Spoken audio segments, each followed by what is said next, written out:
Uburundi bumaze imyaka buri mu ntambara y'Uburasirazuba bwa Kongo, bohereje ingabo nk'uko umukuru w'igihugu cy'u Rwanda Perezida Paul Kagame aherutse kubivuga, zirenga 20,000 zirwana ku ruhande rwa leta, barwana n'aba banyekongo baharanira uburenganzira bwabo bavuga ikinyarwanda.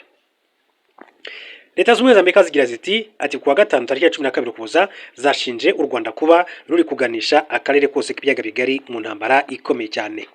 Ni ibirego byazamuwe n'ambasaderi w'Amerika mu muryango w'abibumbye mu ijambo yagejeje ku kanama kabo gashinzwe amahoro n'umutekano ku isi. Ambasaderi Mike Watts yabwiye ako kanama ko u Rwanda ruri kuganisha akarere ku bwiyongere bw'umutekano muke n'intambara, mbere yo kungama ati tuzakoresha ibikoresho biri mu bushobozi bwacu bwose ngo ababangamira amahoro babiryozwe. Ibikoresho biri mu bushobozi bwabo byose ni ibihe rero? Hari kuba bakwicara ku meza biganiro bakaganira, hari kuba ibiganiro byananirana bakaba batangiza n'intambara y'amasasu. Washington yikomye u Rwanda nyuma y'uko muri iki cyumweru umutwe wa AFC 23 byitwa ko ufashwa n'u Rwanda wigaruriye ibice bitandukanye by'intara Kivu y'Amajyepfo, by'umwihariko umujyi wa Uvira ari nawo ukomeje guteza ikibazo gikomeye cyane. Impamvu rero Uvira yateje ikibazo ni iyihe? Uvira niho hari ibirindiro bya FARDC, ingabo z'u Burundi, FDLR n'abandi batandukanye, nyuma y'aho bakubiswe bakavanwa za Bukavu bakavanwa na Goma. Niho ibikoresho byose bya gisirikare byaturukaga mu gihugu cy'u Burundi ku kibuga cya Amerika ya Ndadaye Bujumbura byajyaga biza. Niwanga umupaka wo ku ruhande rwa Uvira ndetse n'u Burundi niho wacagaho izo ngabo zose ziza muri intambara yo kurwana na 23. Kwangu rero uretse kuba Uvira yarafashwe, igihugu cy'u Burundi nacyo gifite ubwoba bwinshi cyane. Ubutegetsi bwa Perezida Evariste Ndayishimiye bufite ubwoba kuko mu minsi itambutse twamenye amakuru ko abarwanyi ba 23 hari abagiye mu gihugu cy'u Burundi bagirana ibiganiro na Perezida Evariste Ndayishimiye bamusaba ko yavana ingabo z'igihugu cy'u Burundi mu burasirazuba bwa kiriya gihugu. Arabyumva ariko ntiyagira icyo abikoraho. Muri ko rero bafashe uyu mujyi, hari ubwoba bwinshi cyane bw'uko bashobora kurenga Uvira bagakomeza gukurikirana abo bagizi ba nabi cyangwa se uwo mwanzi bari bahanganye. Gusa mu buryo busa nk'ubutunguranye kandi bwashimisha abantu benshi cyane, nuko mama 23 yavuze ati izo ngabo z'undi zihishe mu misozi n'abandi bishe mu baturage nibaze tubahinzira batahe, nta cyo dufitanye n'iki n'igihugu cy'u Burundi. Ku rundi ruhande rero, nyuma y'ibyo birego byose, Leta z'Ubumwe za Amerika zivuga ngo hari gufatirwa ibihano, hari kuba yazana ingabo zikaza kurwana n'igihugu cy'u Rwanda cyangwa se kurwanya abo barwanyi bitwa ko ari aba 23. Icyo ni kimwe. U Rwanda ntabwo rwagize icyo rukora, rwagize icyo rusubiza Leta z'Ubumwe za Amerika.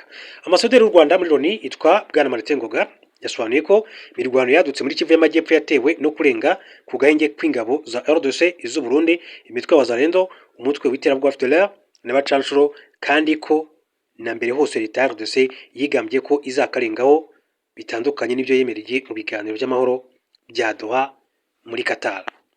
Yavuze ko ibirenze ibi kuva muri 17 ingabo za RDC n'imitwe yitwaje intwaro za Mai bigaba ibitero ku banyamurenge batuye muri Minembwe, kugeza ubu bikaba bimaze gusenya 85 by'imidugudu yabo yose muri Burasirazuba bwa Kongo.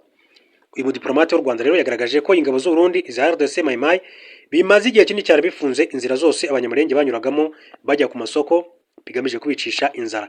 Yunzemo ko ibitero by'indege na drone z'intambara ku midugudu y'abanyamurenge n'inkambi bahungiyemo mu bice birimo Mikenke byakajije umurego muri uyu mwaka, ariko ko umuryango mpuzamahanga ntacyo ubikozeho kandi warabyiyemeje, warabimenyeshejwe.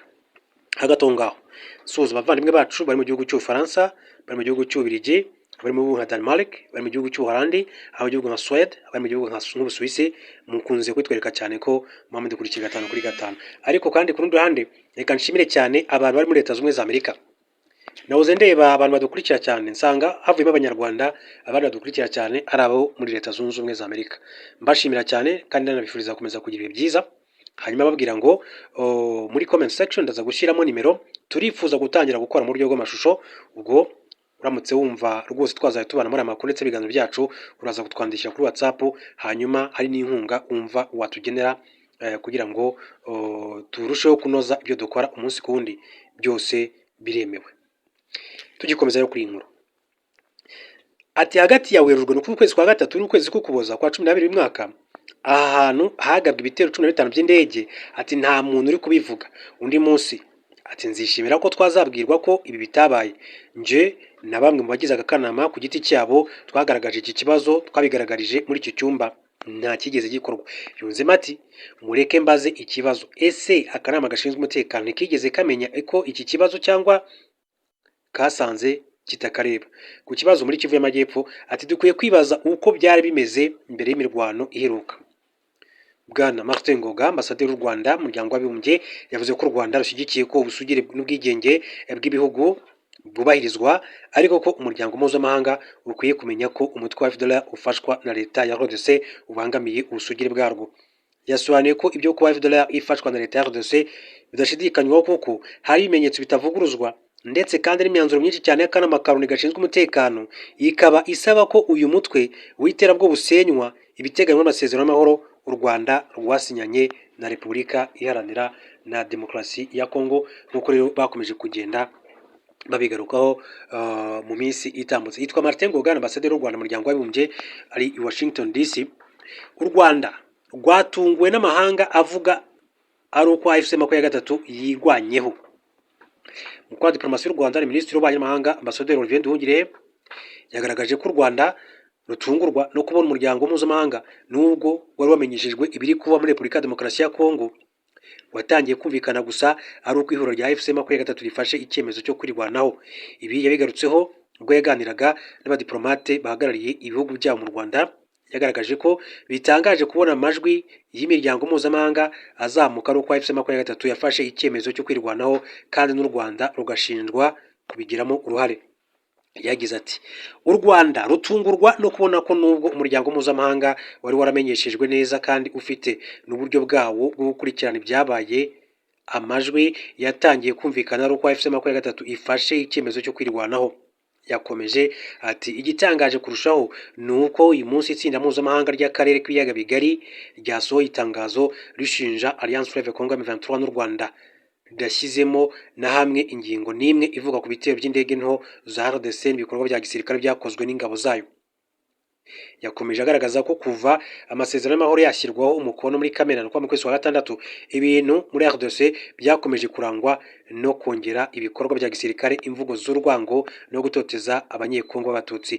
Ati nta munsi n'umwe zigeze zihagarika imirwano kuva ayo masezerano yashyirwaho umukono, ndetse na mbere yayo ubwo ibirindiro bya AFC M23 bitari bigiterwa n'indege z'intambara za RDC n'indege nto zitagira abapilote attack drones, ndetse ingabo za Kongo zageze naho zigaba ibitero ku bikorwa bya gisivili nk'inganda.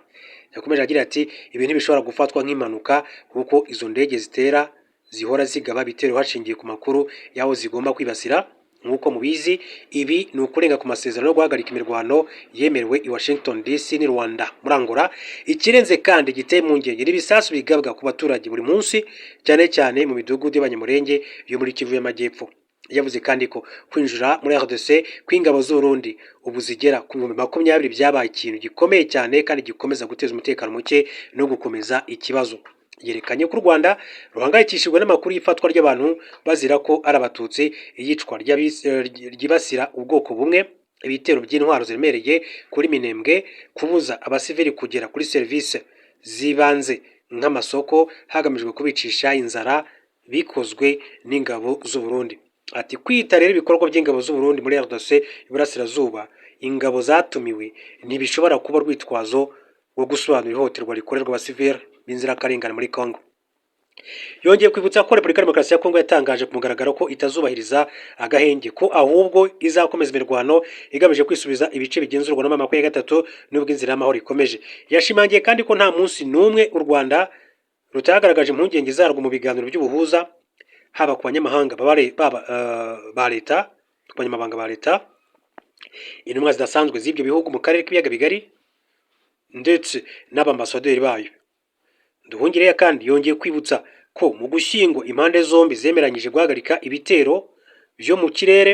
U Rwanda narwo rwemera gukuraho zimwe mu ngamba z'ubwirinzi ariko ayo masezerano akomeza kurengwaho nkana n'uruhande rwa RDC.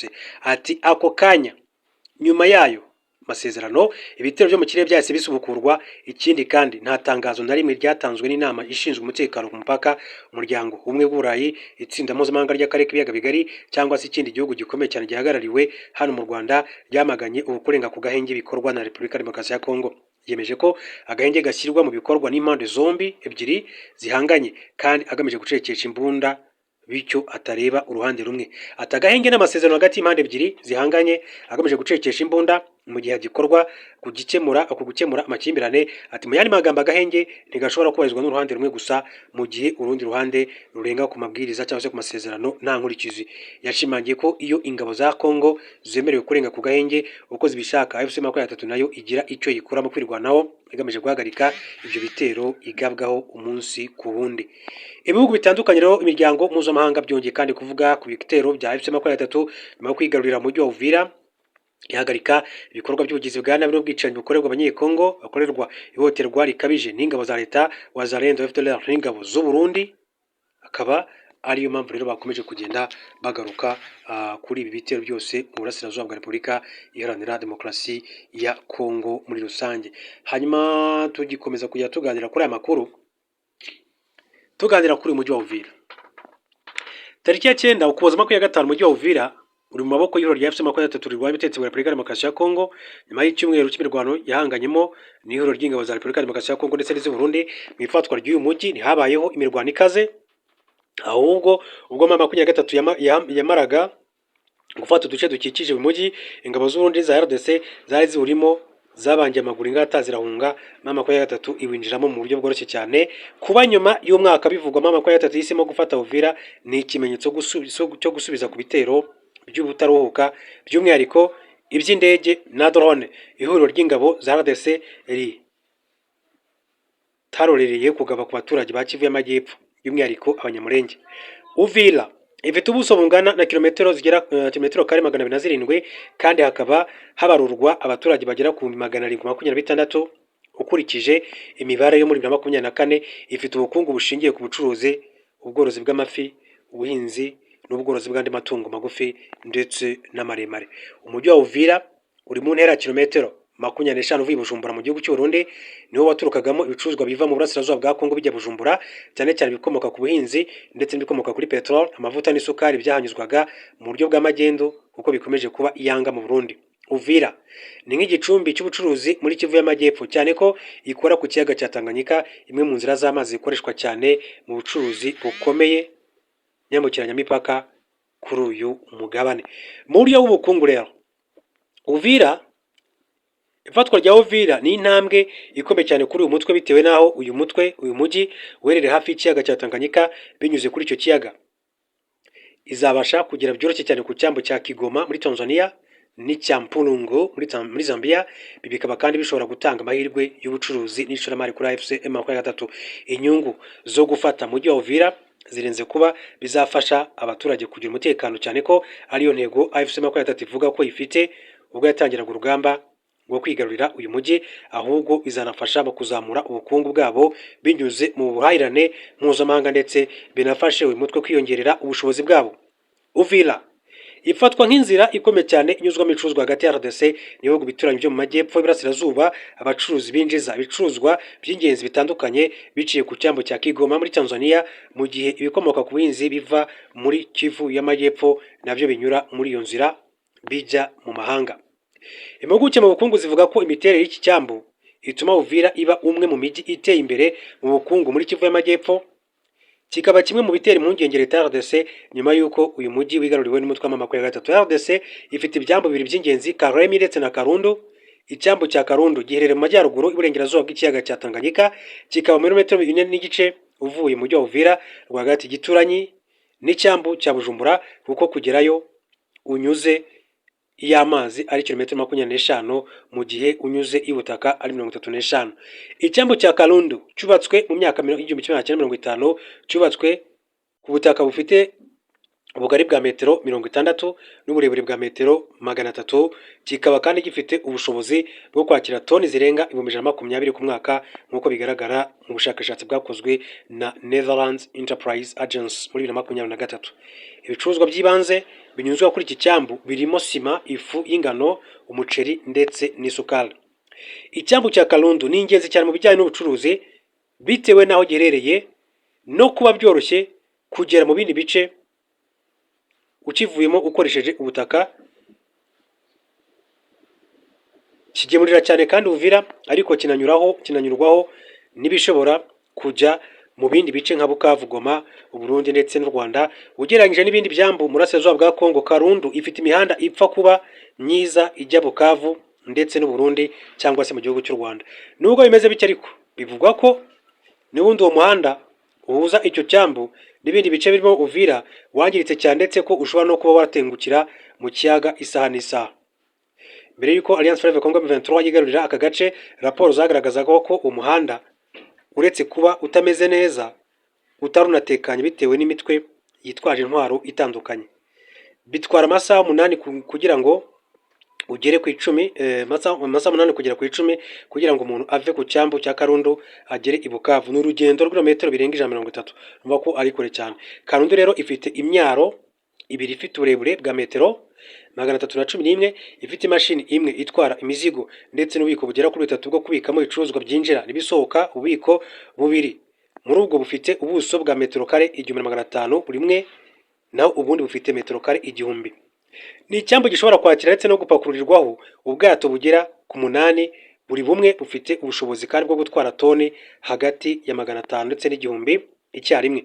Ariko kubera ikama rya hato na hato ry'imigezi ya Ruzizi na Kamangola ibangikanye n'icyambu, ubu mu buryo bw'imikorere isanzwe ibyambu cyakira ibifite uburemere bwa toni zisaga 500 gusa. Abasesengura bagaragaza ko ukurikije uburyo AFC-M23 yashyize ku murongo ibindi bice imaze igihe yarigaruriye birimo umujyi wa Goma na Bukavu, n'uburyo imigenderanire hagati y'ibyo bice n'ibyo mu Rwanda bituranye yongeye gutanga umusaruro, uvuga ko umujyi wa Uvira ushobora gutanga umusaruro ukomeye cyane mu kuzahura ubukungu bw'abaturage baho ndetse no kuzahura imigenderanire n'akarere.